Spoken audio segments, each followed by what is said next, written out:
Hello, ladies and gentlemen. Welcome to the Victor Davis Hanson Show. That's Victor taking a drink over there. I'm Jack Fowler, the host.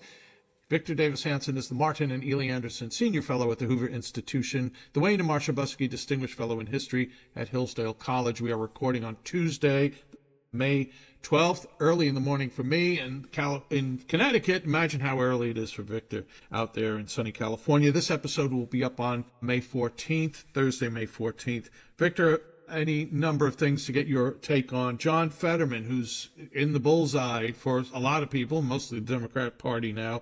We have Columbia riots. We have the airplane from Qatar. We have whites from South Africa who are now non-persons to the Episcopal Church in America, which had a program to resettle people here in the U.S. And you wrote a great piece, Victor, the Decivilizing of America. That and other things will... Appliance Freedom Day, Donald Trump's executive order on appliances. All that we'll get to when we come back from these important messages. We are back with the Victor Davis Hanson Show. Victor, I guess I'd like to start by getting your take on John Fetterman, who is in the crosshairs of the Democrat Party. It's kind of like a Joe Biden-ish, oh, well, he really had these problems, coming out after the fact. Let's tell the truth after the fact. Staffers who are now hanging him out to dry. He's a complicated character, Victor. Maybe he's a victim also.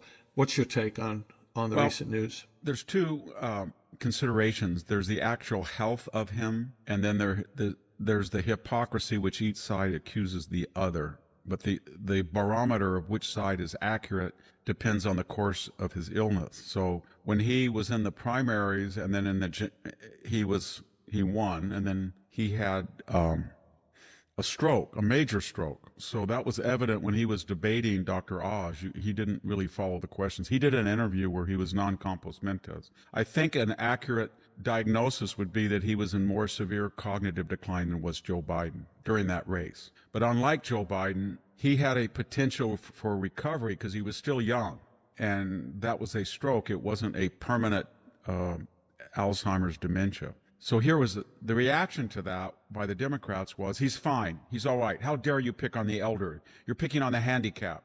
And that was a very effective campaign trope, especially with Dr. Oz, they said, you're a doctor, you should know better. So he won, squeaked by, 1 or 2 points, I think it was 3 points. So then he started to improve, as everybody knew he would.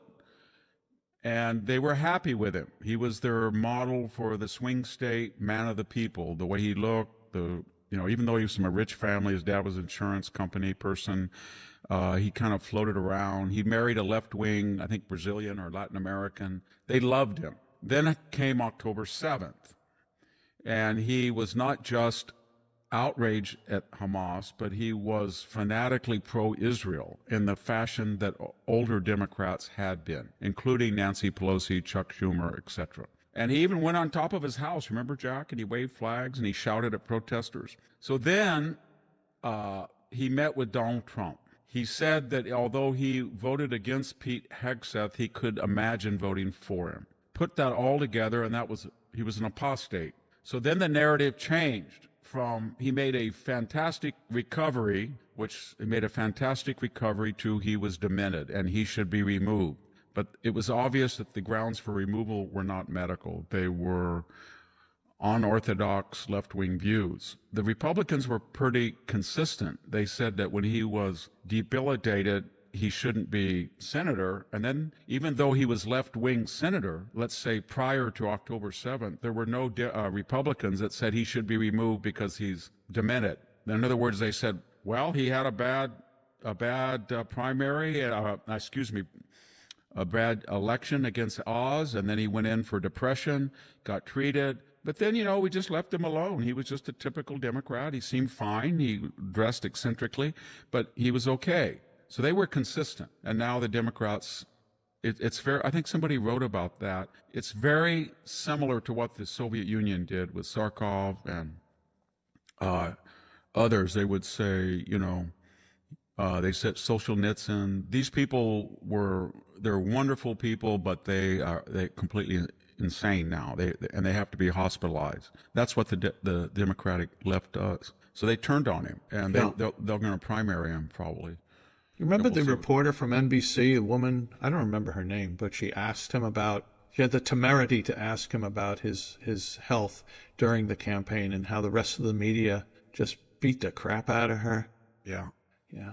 Well, yeah, So- they got really angry, and of course, AOC hates his guts. The problem the Democrats have with him is you can make the argument that at least in a general election, he better reflects the views of the majority of Pennsylvanians. The $64,000 question is, does he reflect a majority view of the Democrats? So he will win a general election unless it's a good Republican, but he will not win a primary if the Pennsylvania Democratic Party is loony. And I don't know if it is or not. I think it is, Victor. I saw some poll just by happenstance. Josh Shapiro, the governor, the Democrat governor, has, I think 82% approval rating, and I'm pretty sure Fetterman's is under 50%. This is among Democrats. Yeah. So I think he'll be like, he's like Joe Manchin, and he's like Sinema in Arizona. And once they cross that line, the Democratic Party sends out the word to its subordinates. So the media then just stops giving them favorable coverage. The media stops giving them softball interviews. The big donor class is ordered not to give them any money. The state Republican caucuses are told not to endorse him. They find a primary candidate, and they can get rid of him. That's what they do. Yeah. And that just like they created Joe Biden in 2020, they got rid of Sanders, they got rid of Warren, they got rid of Buttigieg, they coronated him, and then when he was no longer useful, they got rid of Biden. That's what they do. Yeah. They mask it by saying they're the party of democracy. They're not. They're the party of the inside cabal.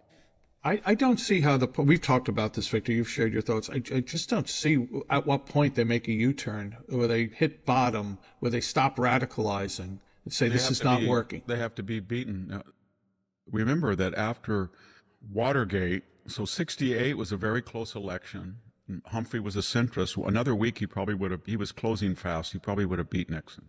But then Nixon had a spectacular first term economically and China, and so the reaction to the loss of Humphrey was this radical McGovern. He was saying, we're going to cut down carrier groups by half. We're going to give everybody a guaranteed income. We're going to slash the defense budget by a third. And that was the beginning of I guess you'd call them the neoconservative defection. That was when Norman Podhoretz and those people started. They didn't really, I don't think they voted for McGovern. They weren't Reaganites yet. Carter was what finished them off. But my point is that party went really left wing. So then they got together and they decided they had to go back to the winning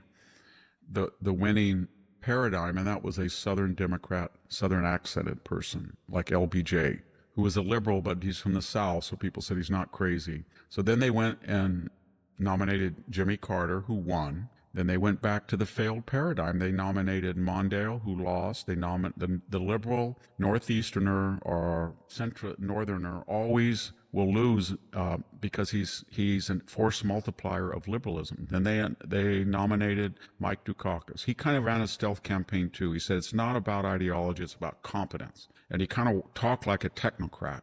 And he lost. Then they got smart and said, 92, we're going to go back to the LBJ, Jimmy Carter paradigm. And they didn't. They doubled down. They got two liberals who had Southern accents from the South, Tennessee and Arkansas, Clinton and Gore, and they won the popular vote. They didn't win a majority in either election because of the candidacy of Ross Perot, but they won in 92 and 96. Then they ran another Southerner, and he won the popular vote, Al Gore in 2000. And then they went back to the old paradigm, John Kerry, Northern liberal, and they lost. So then they said, well, we can't nominate Southerners anymore because they're racist just to win. That's what Jasmine Crockett said the other day. They're going to nominate a bunch of white boys. So they got to get a new paradigm, and the new paradigm was Barack Obama. And then the Republicans helped them out because the Republicans said, we're never going to play dirty or win ugly with Lee Atwater tactics. So we're a new party of Marquess of Queensberry rules. And John McCain, remember that rally where he was introduced? And John McCain is going to, that talk show host said he's going to beat Barack Hussein Obama. And then McCain said something to the effect, I don't like that. I think he's Barack Obama. I understand what you're saying, but I'd rather not do it. And then Mitt Romney was, Marquess of Queensberry Park. And then they lost. So that's what each party does. When the Republicans get a fine, upstanding gentleman who is a rhino and has no strong conservative beliefs, and they think they're going to capture independence, whatever independence they capture, they lose the base. 8 or 10 million people stay home. And when the Democrats get a northern liberal, they're going to lose, unless he's got some cachet or he's a rhetorician, black and a rhetorician like Obama. And by the way, Obama left office very brilliantly. He was like 40% approval, and then he just turned the show over to Hillary and Trump, played golf, smiled, and the more people didn't see him, the more they liked the idea of him. But they hated the reality of him. He lost 1,000 local and state seats. Yeah. So. Yeah, Republicans, I think, controlled more legislatures totally with governors than ever before, thanks to Barack. Hey, Victor, I want to address your accent bias that you just you shared before. Victor, I dare to mention accent. I know there are a number of listeners or viewers of the show that have a thing about Bronx accents, but to quote Lady Gaga, I was born that way. There's an article. And we'll just go through this quickly because there are other big stories to get your take on. The University of Edinburgh, which is one of the most woke institutions in the Western world, has begun training for accent bias training. Here's a piece from Unheard, which is a great website. So perhaps it comes as no surprise that this institution has become the first in the UK to introduce accent bias training for staff. According to Vice Principal Professor Colm Harmon, the university will embed Scottishness into the curriculum to counter a culture of snobbery and prejudice against students from north of the border, end quote. I don't know what is not useful to the left for discrimination purposes. Is the border still Hadrian's Wall that they feel? I guess so. Isn't it like you can walk over? Can you jump over it? The thing about England, Great Britain, United Kingdom, it is true that its class system is deeply embedded, and one way you find out where a person's from, and British linguists are brilliant. They can listen to a person for 1 minute and tell you within a 50-mile radius where they were, and probably within an income level. Pygmalion, right? Oh yeah, Pygmalion and all My Fair Lady and Cockney. I guess Cockney is at the bottom. And that's why one of the reasons they hate Australians, not just because they were originally a penal colony, but because their accent evolved from the lower classes of England, unlike the Canadians, who were a different type of immigration pattern. There was a linguist when I got to UC Santa Cruz.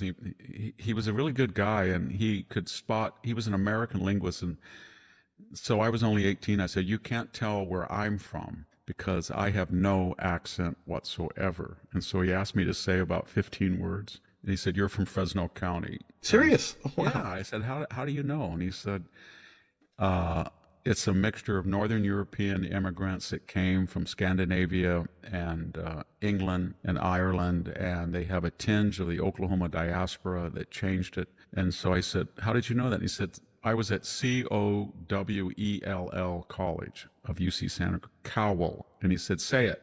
I said, "I'm from Cal College." He said, "It's not Call." Yeah. And he said, "You one syllable, right?" Yeah, you said you one syllabilized these, and he was very brilliant, but that's nothing compared to how Britain identifies people. Accent. And you know where you really see it are Indian immigrants into Britain and from Africa, and the degree to which they take instructions on the Queen's English and the accent of the London elite, British. They feel that they have much more success in business and government everywhere by their accent. Yeah. It's not just class or race, it's accent really. And here in America, all we do is kind of favor a flat, no accented anchor woman or man. But I guess you would say that in what we do is we are prejudiced against Southern accents. I feel people are prejudiced against them, especially the Oklahoma, Arkansas diaspora that came out for the land rush from the dispossessed white classes after the Civil War. Appalachia also, yeah. Yes, and Appalachia. And then the Mississippi, Louisiana, deep Georgia, Florida, upper, that is okay. And then the Tidewater, North Carolina, Virginia is considered the acceptable Southern accent. I'm talking by the Northern establishment snobbish group. And I think their epitome isn't it Massachusetts or something like that? Connecticut, Massachusetts. Every time I go to Hillsdale, and I just got back, that area near eastern Michigan and Minnesota was all settled by Scandinavians, and they have that Fargo accent. Why? You know what I mean? It's because Swedish has a pitch accent. It's not necessarily a stress accent. It's like Chinese. Yeah. Where you change the pitch of your voice to accentuate rather than pause on a syllable a long time. Oh, I'm always amazed by people when I go to Minnesota by two things. They're Scandinavians. They sounded like my relatives. And then the second thing, they're not conservative. I thought all the conservative downtrodden that were farming rocks in Sweden came here, and then they became right. Rock-ribbed Republicans. No, they became farmer labor communists. Yeah. Hey, Victor, let's get a little serious. A topic in the press the last few days, and it's creating a lot of heat. The donation of a $400 million plane to Donald Trump, a new Air Force One from Qatar, or Qatar, however one might say it. I was watching Gutfeld last night, and we were recording again on Tuesday the 13th, so Monday the 12th, and it was a topic. Oh my gosh, it required genuflection because this was a good thing. Why? $400 million that saves the government. But I don't know. It's just an uneasy feeling for me. This is such a horrid regime. I wouldn't take water from them in the desert personally, but who cares what I think? What do you think about this, Victor? Well, it's kind of a complex issue because Qatar or Qatar, whatever we want to call it, it's positioned in that strategically ideal place for the Middle East, and it looks right across the Gulf at Iran. And it's a very weak, corrupt government, as many of those governments are, but its way of handling tensions is not like Saudi Arabia or Kuwait or the Emirates. And they tend to be pro-European, pro-Western. They get the technology and the investment from the West. They sell the oil. And then the British and American militaries, to a lesser extent French, protect them. And who do they protect them from? Their Shia populations and Iran. But Qatar has a different position. Says to everybody in the West, we have Hamas people here that are terrorists. We have a dialogue with Hezbollah. We're pro-Iranian, and we have this Al Jazeera hate the West media outlet. But we like you. So what we're going to do is what they're trying to be is Geneva, Switzerland, right? The place in the Middle East that you go to do diplomatic deals. Now, as far as the plane, so Trump left and he said, for the 747, I think it was 82 or 83, and it's decrepit. They don't make them anymore, so they're kind of rare. And they're the biggest airliner it's the biggest airliner except for the new Airbus, and it's ideally suited for the communication and navigation and security equipment necessary for the first family, and it's comfortable, and you can bring your whole staff. You've got super sophisticated, and it was old, so the airframe was dangerous. So when Trump left office, he negotiated a deal, bragged about it, got a great deal. Boeing said they would do it in 4 years, and then two things happened. Number one, Boeing said, we didn't gouge the government as much as we want. We're just going to slow down. And then Biden thought, those are Trump's planes. I'm not going to jawbone them. So they didn't do anything. And they just kind of lollygagged around. And then Trump came back and he said, hey, this is the same plane that I used 5 years ago, and it was already 50 years old or 45 years old. I want a new one. And then he called Boeing in, he yelled at them, and they said, we'll have one after you're out of office. And Trump said, you mean I'm not going to have a safe new airframe that's customized? And he got mad. So then Qatar said, we'll give you one because we're going to get a new one ourselves. And you took a look at the pictures of it. My gosh, it looked like a Viking cruise ship or something. It was just beautiful. It looked like the Titanic inside. So anyway, problem is Qatar does that and Qatar doesn't give anything for free. And so the left didn't say anything, and then they felt that this was a wedge issue. So they made the point that he violated the emoluments clause by accepting in the Constitution a gift from a foreign country. But he had gotten around 90% of that because he said, it's not for me, it's for the U.S. Air Force, and it's not permanent. It's just to tide us over with a safe 747 to the other ones come due. So far, mostly good. I would mind everybody that's angry about it that Qatar in the right before the Gulf War, built a $1 billion base, and they wanted the United States there. And then they announced the United States could have it without even a lease and do whatever it wanted. You could put a B-1 there, you could put a B-2 there, you could attack another Arab. Just come here so that the Saudis and everybody doesn't push us around for being pro-Iranian, and the Iranians don't take advantage of us because we're pro-Iranian. So we did. It was a $1 billion gift to the U.S. military. I was very suspicious about that. And then I think right before COVID, the United States said, well, you know, we want these two 12,000-foot runways, and we want this. And so they did a kind of a ballad, as you know, we had redone, but they paid for it. So then the Qataris came in and said, please don't leave. We want to be Geneva, Switzerland, where everybody comes, and we can't do it unless you're here to protect us from our neighbors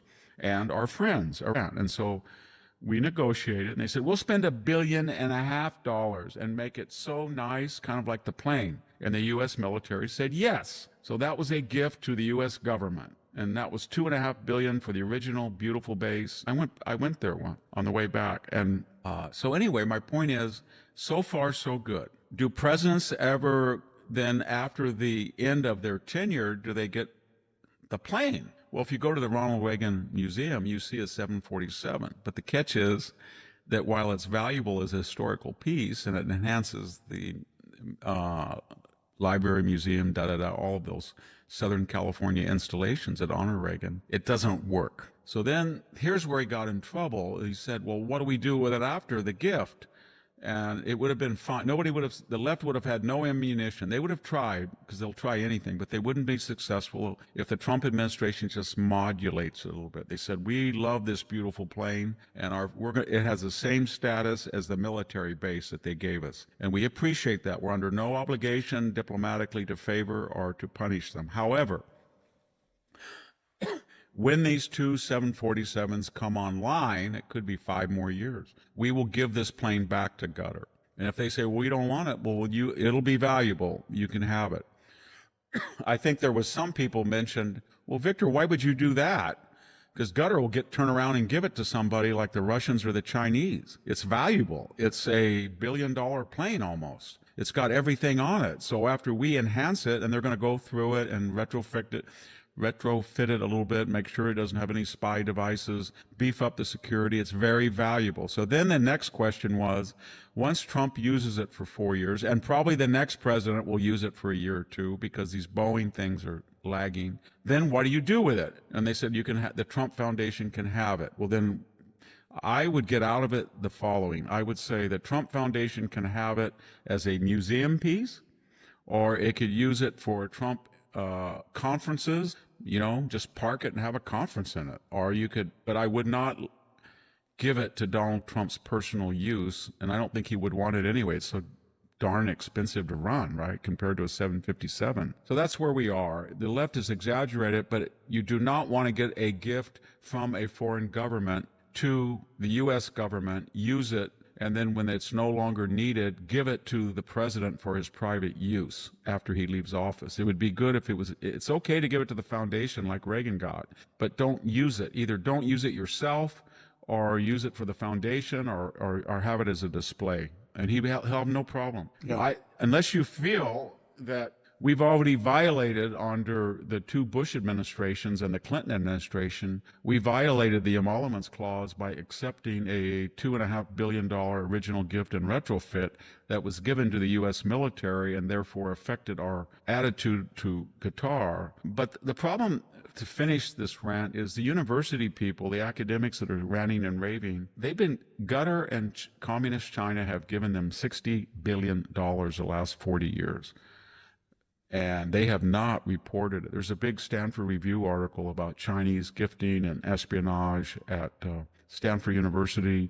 They were fined by the first Trump administration education department. They had a People's Liberation Army, I think she was a colonel in intelligence, posing as a neurophysicist on the faculty of Stanford, visiting faculty member.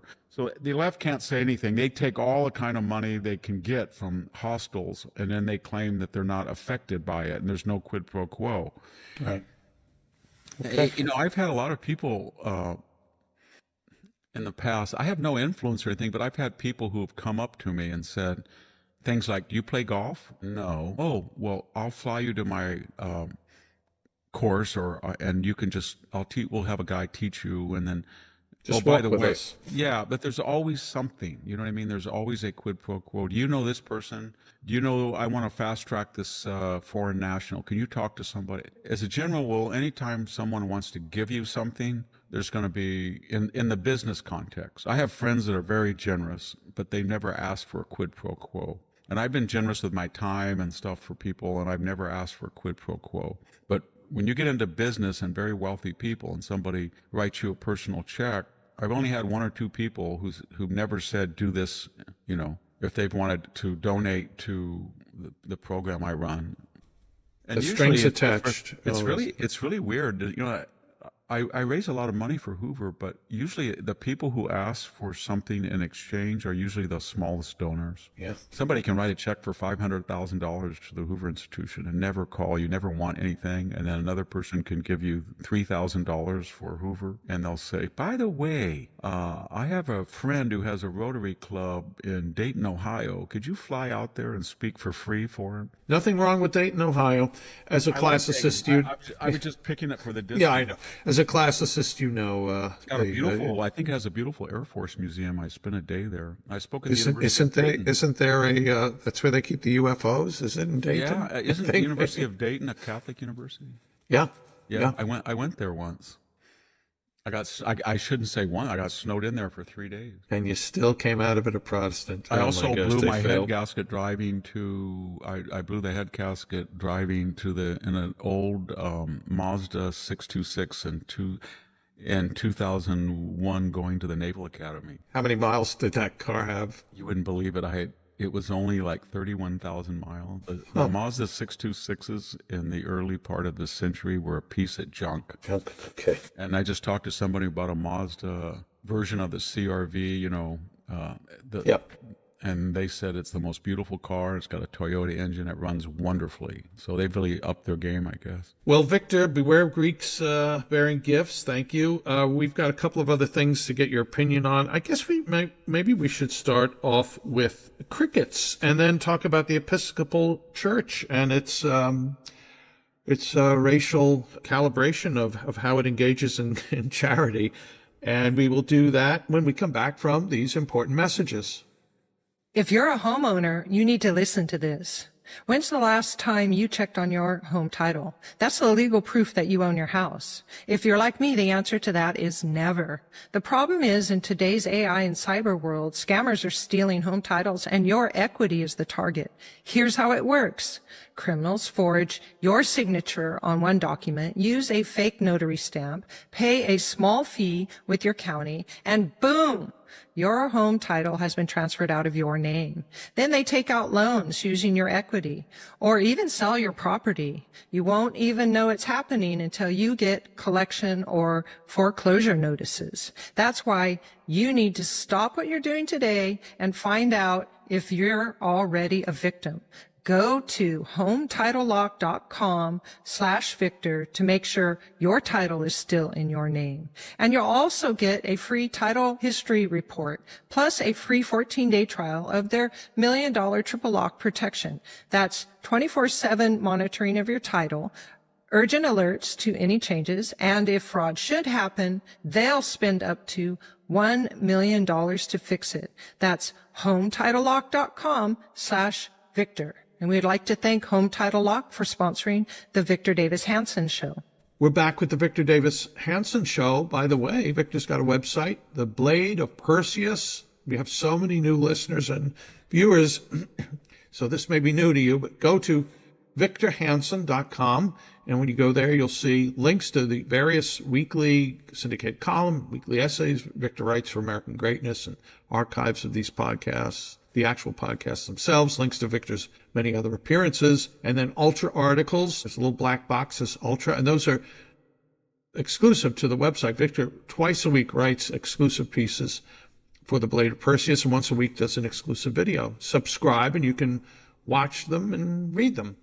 And $6.50 a month, or discounted for the full year, $65. I was glad that you mentioned at this early hour in California Virgil's Aeneid when you said, fear Greeks bearing gifts. Timeo Graikos Dona Forentis. It's from Virgil's Aeneid. Remember the Laocoon, that famous Hellenistic statue? Yes. With snakes around. The snakes, yeah.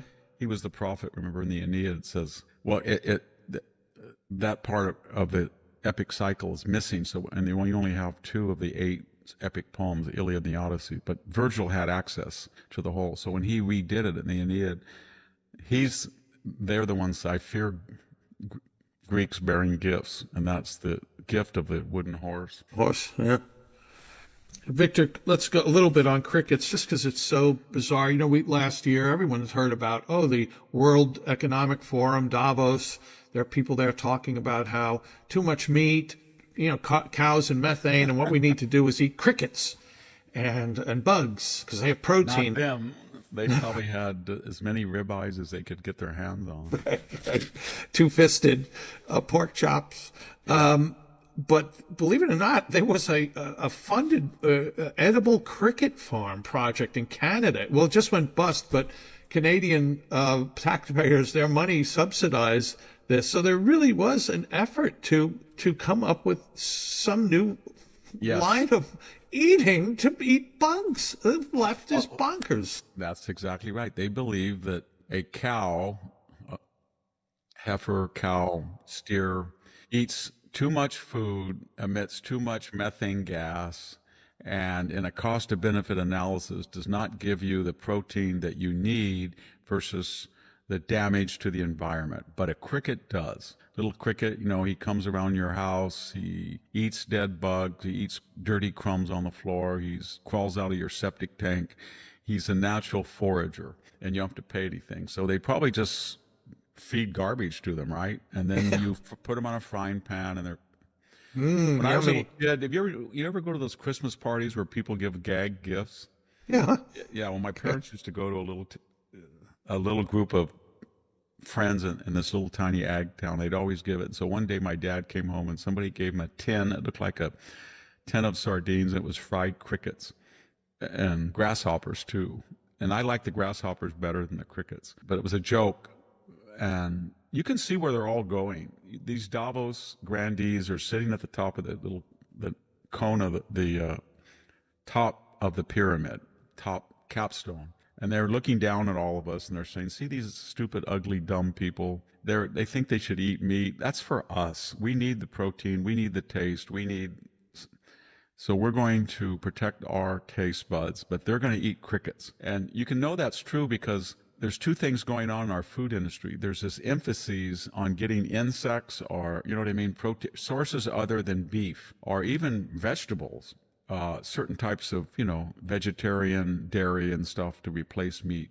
But at the very top, we've never had more high-end cuisine restaurants. We've never had more food magazines. We've never had more wine appreciation.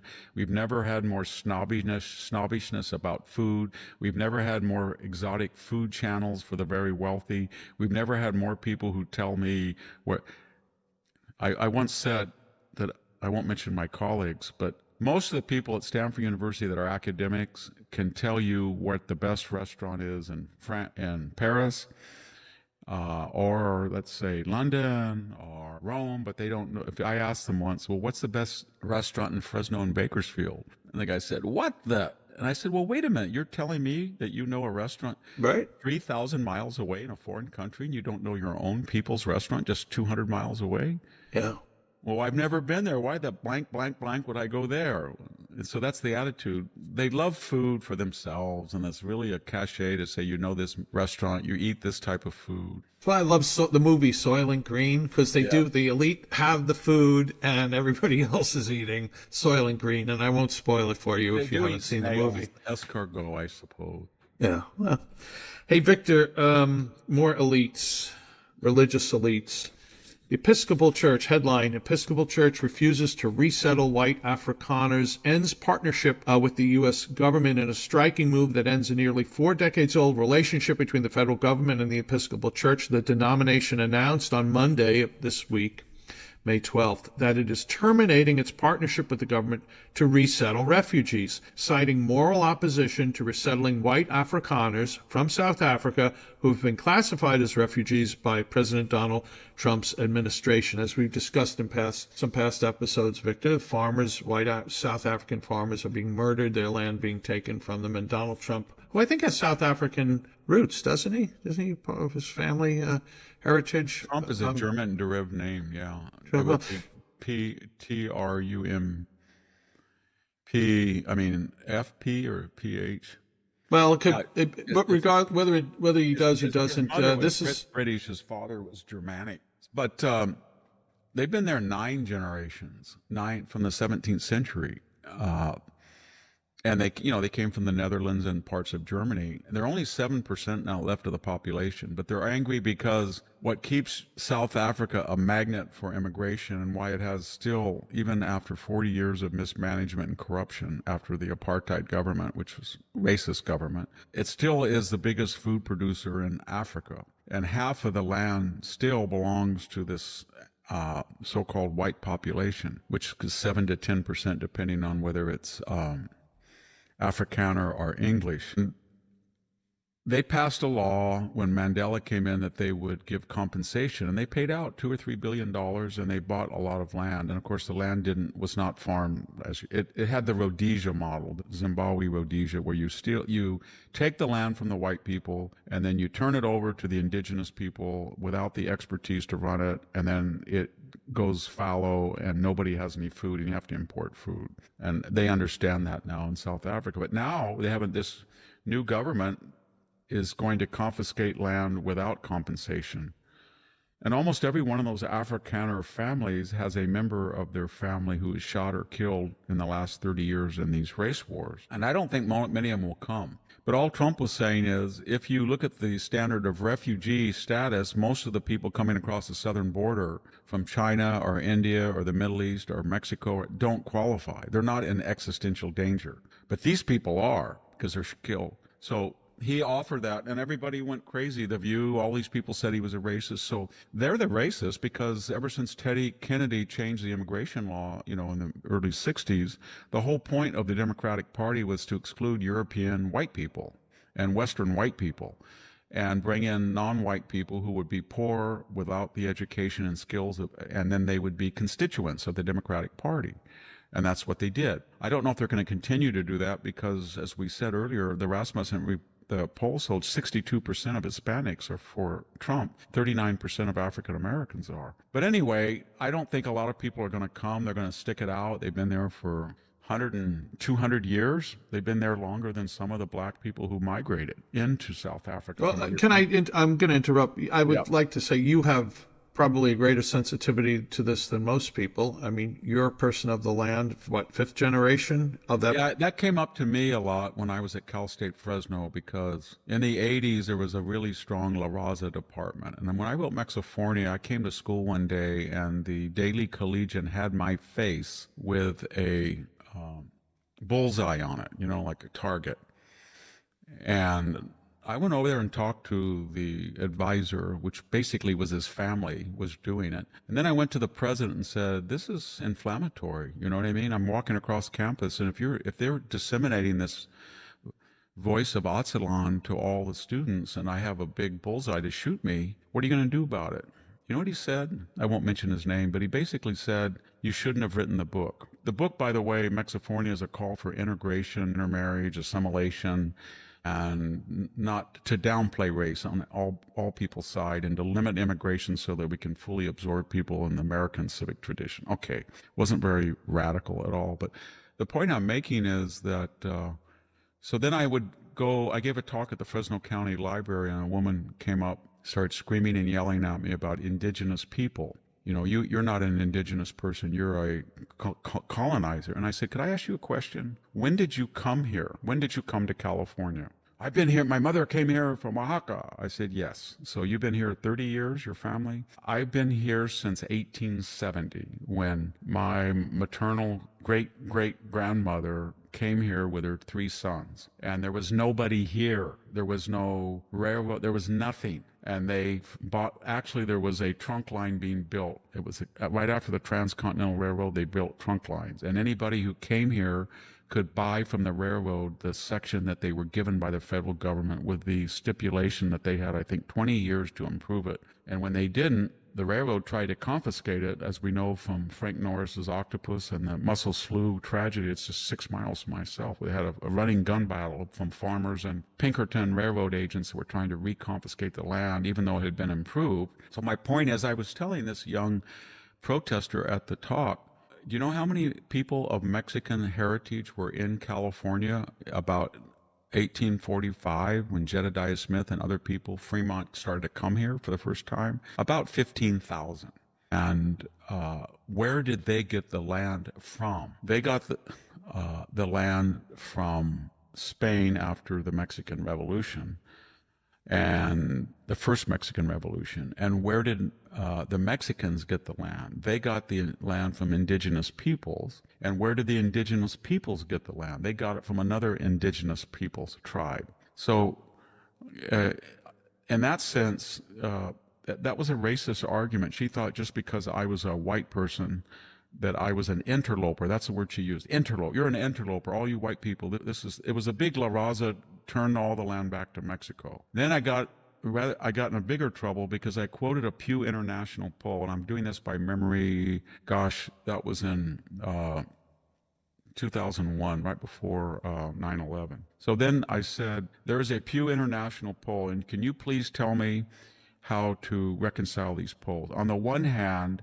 60% of Mexican nationals said they wanted, 60% of Mexican nationals said they felt the Southwest of the United States should have been kept by Mexico and should return to Mexico. Okay. A slightly greater percentage, 67%, said if given the chance, they would migrate to the United States. So I asked her, would you explain this to me, that a vast majority of Mexican citizens feel that Arizona, California, New Mexico, and Texas should be part of Mexico. And if it were part of Mexico, then a greater percentage would want to leave. So you tell me and what that is. I had a guy I went to high school with, and I said to him, I haven't seen you since high school. And he said, yeah, I was here. He was a Mexican national. He was trying to get a citizenship. But he said, I'm leaving to Oregon because your community has been taken over by illegals. And that's what I left Mexico for. And then I said, well, what are you going to go? He goes, I'm going to go to Oregon. He did. He said, when Oregon is taken over, I'll go to Washington. Yeah, he may have left by now if he moved to Portland. So I was asking him, and he's turned to me kind of angry. And he said, Victor, why do you think millions of people are leaving Mexico? Is it because they hate the weather? Is it because there's no good farmland? Why is it? And I said, you tell me. He said, because it's corrupt and it's racist and they treat indigenous people like dirt. And in that book, I was I was in the waiting room of a doctor who was a really wonderful doctor, Dr. Sorensen. He was like a country doctor, but he was really a good doctor. He kept me going for 30 years. And I was in the waiting room, and I was talking to a guy from Mexico, and he was so happy to be here. He'd been here about 5 years. I said, why did you come? Because I was kind of researching for this book. And I said, why did you come to the United States? And I thought he was going to say the money and the safety. And he said, because they treat me with dignity. And I said, what do you mean? He said, the doctor in there, he calls me sir. Yes, sir. Can I help you, sir? Because that had never happened to me in my life in Mexico. I was an Indian. They just treated me like dirt, people from Mexico City. Here in the United States, they call me sir, no matter what. So I like dignity. And you tell that to a leftist person, they would think you were crazy. But that's a lot of it, that people come from the poorest sections of the world and they're treated with dignity when they get here compared to how they've been treated in their own country. Yeah. I think most Americans are probably ignorant of that, the sharp class system. And same thing with India. I've Mexico. talked to people from India, and I've had other people from India tell me that person that you're talking to is quasi-untouchable. He would be nobody in India. He had no land, he had no connections, and here he is puffing himself up like he's a Sikh landowner or a Punjabi aristocrat. He's not, Victor. Look at him. So that whole baggage from Europe, from Asia, this was why this country was different. And they do treat people with dignity. They even treat Jasmine Crockett with dignity, who hasn't earned that dignity. Right. Gosh. Hey, Victor, quick before we go to the final break, and we'll have one more question for you. But La Raza hasn't dissipated not totally, but yeah. It has the Hispanic community has the largest. I think it's right with Asians. It's about 30% of first generation, second generation Hispanics marry outside the Hispanic community. That's a joke in California where there's two jokes in California. When you go to the bank or something, the person who waits on you is called Taylor Lopez or Randy Contreras, number one. And then number two, a so-called white woman marries a Hispanic and she's in academia, and all of a sudden she put it the other way. A white guy marries a Mexican woman, and now she's Mary Smith, but she's always Mary Lopez Eurisha Smith. Everybody, what I'm getting at is linguistics really shows you the degree of prejudice. When I was growing up, if you were Mexican American and you felt there were prejudice, you were never called Jorge or you were George, or you never said you were Juan, you were John. So I had all those friends. Then when the system came neutral, nobody cared. And then when it reversed and became racist in the other way, all these people that I knew growing up, all of a sudden I'd see them in their 40s. I'd say, "Hey, John." "No, I'm Juan." And then you would say, "Juan Lopez, I remember you." "No, I'm Juan Lopez Eurisha." And then they would have accent marks covered their whole name, and they were trilling, and they were doing everything. Yeah. And so what I'm getting at is that when there was white prejudice against Hispanics, like any minority, would try to become less Hispanic. And when there was prejudice, reverse discrimination against white, then Hispanics would try to become more Hispanic than they were to make the to make the distinction. Well, that's fascinating, Victor. We're going to come back and talk about Islamofascism on the rise, and maybe we have time for a very short take on shower heads, and toilets, and washing machines. We'll do that when we come back from these final important messages. Listen, Americans are fed up with Big Pharma controlling healthcare, raising prices, restricting access, and making it harder to get the medications they need. That's why more people are turning to All Family Pharmacy. You've probably heard of them. They're a family-owned pharmacy in Florida that does things differently. They put you first, giving you the freedom to order what you need, when you need it, so you're never without essential medications. From ivermectin and hydroxychloroquine to antibiotics, daily maintenance meds, and emergency kits, they make sure you have access to the treatments you need without restrictions. They know how important it is to stay prepared, which is why they make it easy to stock up and order treatments in bulk. It's simple. Just order online and they ship your meds to your door. You don't even need your doctor involved. They work directly with licensed doctors to get you the prescriptions you need. Visit their website today and get 10% off your order. Go to allfamilypharmacy.com/Victor and use the code Victor10. Again, that's allfamilypharmacy.com/Victor and use the code Victor10, that's Victor10, to get 10% off your order today.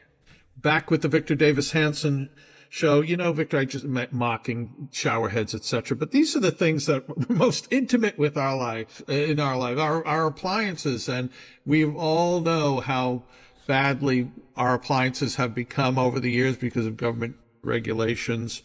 And Donald Trump, on earlier this week, I call it Appliance Freedom Day, he issued a new executive order. This is from the Washington Free Beacon. As part of the Department of Energy's sweeping action unveiled Monday, it will rescind dozens of energy efficiency regulations targeting common household appliances that the Biden administration issued as part of its climate agenda. That includes rules restricting sales of certain types of gas-powered stoves and ovens, in addition to microwaves, clothes washers, dishwashers, faucets, shower heads, dehumidifiers. Victor, I want to add, they blame Biden here, but I do remember it was in the Bush administration where they started the effort to get rid of the light bulb and replace it with, the curly mercury-filled thing. So this has been a passion for federal government for a couple of decades. They just can't let the market adjudicate. I mean, people would have got rid of the incandescent light when they did the simple math about new types of light bulbs that were more expensive but saved them money, and they would find out that by trial and error. But I live in California, so when I go on Amazon to order things, about a quarter of them I can't get. I can't get any gas engine will not. I can't buy a chainsaw. I can't buy a blower. They won't ship it to California. I can't buy bullets for guns. I can't. Although I was surprised, I bought pellets for a pellet gun the other day to shoot these birds that are defecating over everything. But that's a timely comment. In 1990, Jack, I have a really tiny little laundry room from this ancient house, and I bought those stacked washer dryers from GE. That was the nicest thing it had like a button on, a little dial, high, low, and then one for washer, high, low, and that was it. That thing, I bought it in 1991, and it went out in 2001. It was still working, but it was loud, and the tumbler the bearings were out. I just got rid of it. So I wanted to get one just like it. And they do have one the same dimensions. And it is still made in China and labeled GE. And I couldn't figure it out. It had so many buttons, and it's all energy saving, right? And it has an automatic anti-tumbler. If we put tennis shoes in, it will shut. It has everything on it. And it blew up the other day, and the guy came out yesterday and put a new circuit board in it. And I asked him, I said, how often do these things last? He said, that's a long time for these new ones, 5 years. And he said, they go out. I said, I had one for 20. He said, yeah, if you can get one, those are better. Find one. But he said, and then I had a pull pump, quarter horsepower electric motors, two for the clean, one for the pump, one for the cleaner. I got it from 91 to 2000. 91 to 2010. And then all of a sudden the pull service, it went out. I would just take the motor out, take it in to the electric motor shop. They would redo the wiring, and I'd put it back in, and it ran forever. And then they came and said, no, you can't do that anymore. We have to have energy efficient, these new pump engines. They go out every 2 years. Well, I love my 30-year-old dishwasher. No way I'm getting rid of it. Don't trade it in. Hey, last topic, Victor. Personally, the last meeting National Review had when I was publisher and Bill Buckley was still alive, after the meeting, a quarterly or biannual board meeting, the meeting was over, and he said, now listen, I want us to concentrate from here on in on Islamofascism. I must say I never had heard the word, but I knew exactly what he meant when he said it. And we continue, I think, to have we just don't focus on it. We just don't, and it's ripe and it's rampant. And so Elon Musk on X posted the other day, he owns it, he can do whatever he wants. We're going to see widespread slaughter in Europe. You're clearly seeing a massive increase in the number of attacks in Europe, and the legacy media downplays these attacks. But the attacks, the terrorism, the killing of innocent people is rising. Every week, there's more. That is the trend. If you simply extrapolate the trend, it leads to the slaughter of Europe.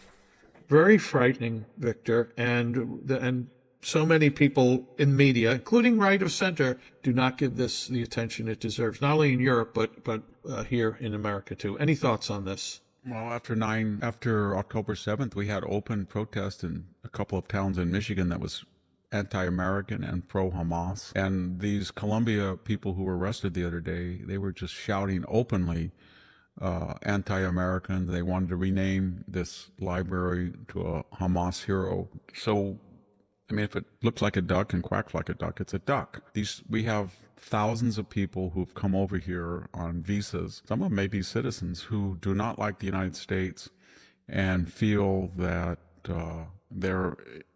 that Islamicism is the future of the West, and they're not going to assimilate. They're not going to integrate, and they're mostly in university. They're students. Marco Rubio has been fantastic. He just keeps reiterating the same thing when he's asked. I mean, when he sees these demonstrations that are violent, when they go in during finals and they disrupt a library where there's hundreds of students who are obeying the rules and just want a place to study, they are endangering their ability to get a dividend from their hard-paid, hard-won tuition dollars. And these kids come over here from these wealthy Arab countries and Muslim countries, and they disrupt.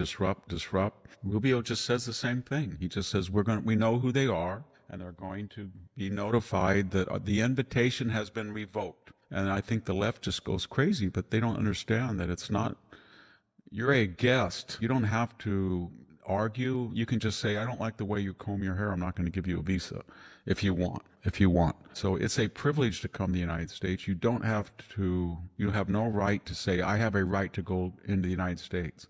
And they're not citizens. It's true that they're subject, if you're a resident, you're subject to the same laws, but that doesn't involve your original invitation. It has a shelf life on it, and you don't have to renew it, or you can revoke it for whatever reasons that you think. And some of the reasons are spelled explicitly in statute, that you feel that this person does not advance the diplomatic agendas of the United States or its values. Go out. And the left used to always go after, and I agreed with them. They went after former prison guards. Remember from Germany when we were growing up, it would be like every single day, some Ukrainians, Lithuanians, some Estonians, some Pole that had collaborated with the Nazi regime and was a death camp or even a concentration camp guard. He snuck in 46 or 48. He changed his name, and then somebody saw him and ratted him out. And they brought him up, and they had an immigration, and they deported those guys in their Still 90s. in active office in the Department of Justice, by the way, and should be. Yeah. They'll be 100 years old now, but so what? That's what they do. And so I can tell you that something has happened at Stanford University because the new president did not sign the Harvard solidarity letter.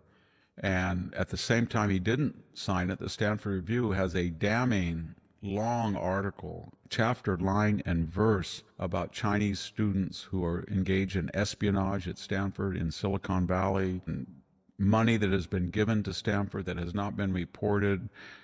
And Stanford knows, all these people know what they do. They know what they do, and that's why they're angry, because when that Supreme Court ruling came out in 2022 against Harvard, University of North Carolina, and reiterated the 18th Amendment and the Civil Rights Statutes, and superseded that awful Weasley thing. Remember that Supreme Court decision by a lot of rhinos that said that, well, you can use race in some cases, it'll be over in 20 years, that stuff. Sandra Day O'Connell signed that. So anyway, my point is they know what they're doing, and when Stanford puts on their website that they let in 9% white males who make up 33%, they know if the federal government goes and looks at those applications and they see test scores and GPAs, they know that they are being systematically discriminated, as were Asians. They know that. And they knowingly violated the Supreme Court ruling, and they thought they could get away with it. When they have separate graduations and they say they're just auxiliary, they know that that's not true, that they are there for a particular race. And if anybody who is European of a descent said, we're going to have a white European auxiliary, everybody would say, rightly so, that's racist. Same thing with the dorms. Oh, it's just a theme house. No, it's not. There's nobody, most of those theme houses are 99.9% ethnically dominated. This is from the left who talks about proportions. So they have so much culpability. And when you add in there that they have raised the rate of tuition much higher than the annual rate of inflation given these 1.7 trillion, or you add in there that they are gouging the federal government 40 to 60% overhead surcharges on grants, which they don't do the same for private money from foundations that come in. So my point is they have so much culpability that Stanford does not want to pick a fight with the Trump administration. Harvard would be very wise to say, and I haven't even touched the anti-Semitism, which was epidemic. We had a 900-page report at Stanford written by 4, I think, liberal professors, and they said it was systemic, widespread, embedded, it was everywhere. Harvard knows all that, and yet they're not going to change unless they're forced to, and they're going to be forced to. And one final thing, everybody says Harvard's got 50 billion and Stanford's got 30 billion, and you take 5% of Stanford and it's $6 billion, or you get 5% of 10%, 30 would be 3 million, and they get about half of that, 5%. So they get $1.5 billion, and Harvard probably gets, 7%. They get about $3.5 billion on their endowment. That seems like a lot.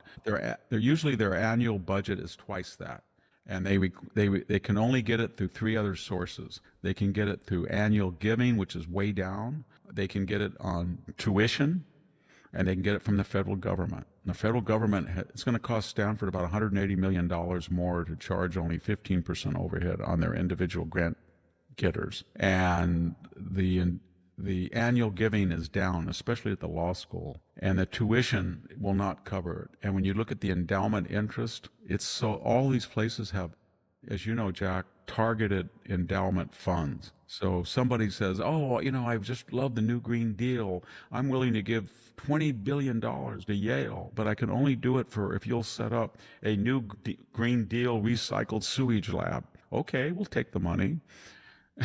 And I studied cuneiform, and when I was undergraduate, we don't have a cuneiform professor. I want a professor of cuneiform. I will give you they're all targeted. There's not very much money of those endowments that cover the operating budget.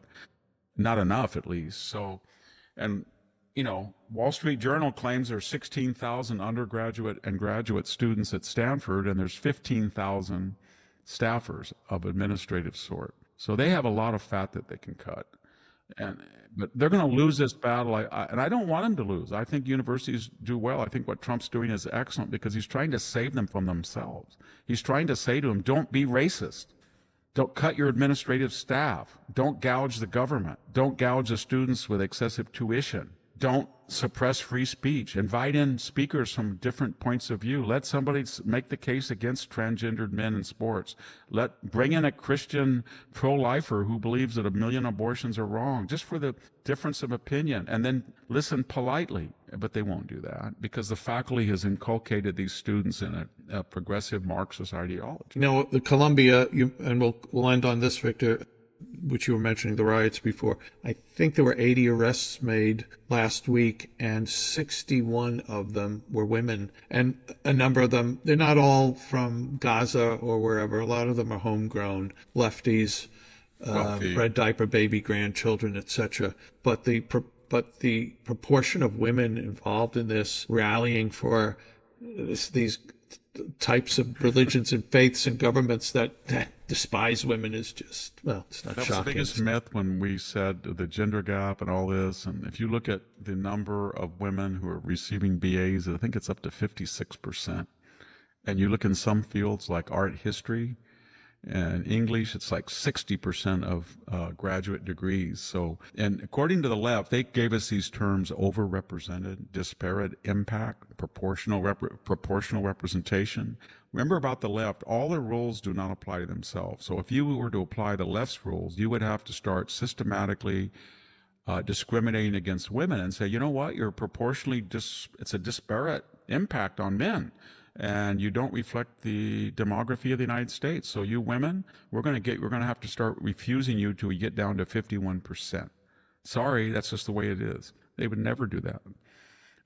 I think finally to conclude all this, there is I don't think Van Jones was right calling it a white lash, but it's not just white people, it's everybody is sick of it. They're sick of the Jasmine Crockett's, they're sick of the Squad, they're sick of all these they're sick of AOC, they're sick of all this stuff, and what is the common denominator? Very privileged, elite, entitled people, because they feel they're not white, therefore they have exemption to blast the history of the country, the traditions of the country, the nature of the Constitution, and even though they're the beneficiaries of it, and they feel they're exempt from charges of racism because they are a victim. And then they cannot be a victimizer. They cannot be but they are racist, and they're rich racist, and they're entitled racist, and they're racist against people who don't have what they have. And we're talking about the working classes of all different nationalities. Right. And so I think people who wouldn't have attended the Met Gala a few weeks ago. AOC, you can trill your R's and you can play up your Hispanic, but you've got to tell us why 62% of Hispanics just polled that they're for Trump. And Jasmine Crockett, before you start talking about, as you did the other day, quote, white boys, or before you're Ilhan Omar, as a tape resurfaced from a few years, when you said white men are the terrorists, you should ask yourself why 39% of African Americans are happy with Trump. And that should tell you something. They're not happy with you outside your district, because even within the district. Yeah. They know what you're up to. They saw BLM and all of that divisive hateful rhetoric. They saw what happened to Professor Kendi and his fake research center. They blew through $50 million at the University of Boston University, and they're sick of all of it. And all of you ethnic, racial activists don't do anything for your own constituents except pose as they're the defender, and the horrible white person is the enemy. And it's so old and tired that people are sick of it, and they're interested in a new paradigm, and it's called economics. They're going to vote for the people who lower the price of gas, of electricity, of insurance, of buying a home across the board, regardless of race. And they feel that Donald Trump will do that better than Joe Biden or Kamala Harris or Barack Obama now. They really do. Amen, brother. Hey, we're almost out of time here, Victor. You've been terrific. I have a couple of comments I want to read from viewers and listeners. And as I mentioned in the last few podcasts, we are on YouTube, we're on Rumble, and the numbers are striking. And the comments are voluminous, hundreds and hundreds for every episode. So thank those who take the time to leave comments. We try to go through them. I found a few that I think are quite interesting. I'm going to read three. One is from the Briarwolf, and he writes, I'm going to start working Professor Hanson's lectures into my homeschool classes. This man's knowledge is incredibly valuable. If anyone ever interviewed tutors, they know exactly what I mean. He has an amazing amount of generosity with his knowledge. Thank you. That's really cool. Nice. Then there's one from R. Graceful One. The writer, historian, and gifted intellectual VDH captivates me in so many ways, but when he changes gears and becomes the man, the person VDH, it truly touches me deep down. How can this one man be so deep and normal? It really makes me want to work at being something more. Victor, that was very nice. My father, really... when I came home, I think I mentioned to you, I was 25. I was just got my PhD. I didn't even go to the graduation ceremony. So I came home and he goes, well, what's the deal now? We haven't seen you in almost 9 years. I never lived at home after I was 18. I was in Greece 2 years. I was undergraduate. I just took 3 months off and went from getting a BA right into the graduate PhD program in classics. But anyway, I said, I don't think there's a lot of jobs for people like me. And my dad said, well, I have a job for you. And he said, now there's a raisin dehydrator up there in the hill, and there's a guy working on it, and you're going to go up there and put a roof on it with him, and then you and he are going to figure out how to wire it. How's that? I said, I don't remember teaching me. Well, you'll find out. Just remember 220 is a little bit more dangerous than 110. And then I said, well, he said, how did you do? Did you do okay? I said, yeah, I did really well. And my thesis, what was your thesis on? And I told him. He said, oh, okay. It's good. My mother was very different. She was all very worried, all that education. Now you're farming. It's so sad. But my dad was, he said, well, they didn't teach it. A final thing, he said, remember, they didn't teach it a wire up there. And then my older brother, who was very brilliant, but he could be cynical. He later said, as I told you, he was quoting Samuel Johnson, paraphrasing, you're like a dog that dances on two legs. It's quite, your knowledge of Greek, it's quite impressive, but we want to know cui bono, what's it for? It's the purpose. So you can but if you write Greek and you cannot do the roof on the dehydrator, we don't need you. Yeah, I happen to know a lot of people like that. I got one more comment, Victor. I think it's sweet and funny and cool. It's from Rio Rosie 956. Professor Hanson, please stop describing yourself as Skeletor. I watch your podcast every morning with my 8-month-old granddaughter Lillian sitting next to me. When she sees your face, she smiles and waves her arms. Lillian is a superb judge. You obviously have a kind face and a soothing voice. I assume Lillian is absorbing your wisdom, even though she's too small to say so. Keep up the good work. That is really, really sweet. That's nice. Funny. I only got Skeletor because some left-wing people, when they saw the 5-minute videos I was doing, there was a little exchange whether it was Skeletor or Freddy Krueger, because I had that hat on. So anyway, thank you. Well, Rio Rossi, that was great. Hey, as for me, quickly, Jack Fowler, I write Civil Thoughts free weekly every Friday, email newsletter from the Center for Civil Society. And why do I do that? Well, I want to put together 14 recommended readings just because I think great articles I've come across the previous week that I think people will like. There's no fee. We're not selling your name. I think you'll enjoy it. Check it out. How do you do that? Go to civilthoughts.com, sign up, put your email in. That's it. Yep. Sweet and simple. Again, Victor's website, The Blade of Perseus, victorhanson.com. I think a gift of that to Dad would make a great Father's Day gift that's coming up in a month. So, Victor, Yes, you've been terrific.